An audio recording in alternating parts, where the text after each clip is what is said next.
समर्पिला नैवेद्य मोरया प्रेम भाव भक्तीने विनवणी चरणी ग्रहण करावा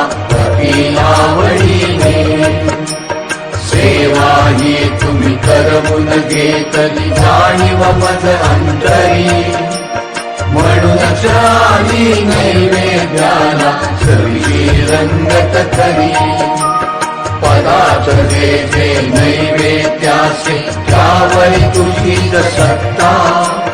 तुला अर्पिता तुझेच सारे राज वाटते भक्ता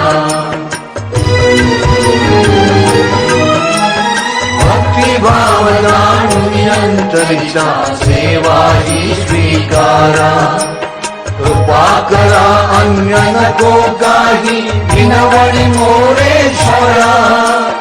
नाम नाचू दे अविरत धरी विसरण कधी पडावा याच देही अन याच डोळा साक्षात्कार घडावा मोरया साक्षात्कार घडावा मोरया साक्षात्कार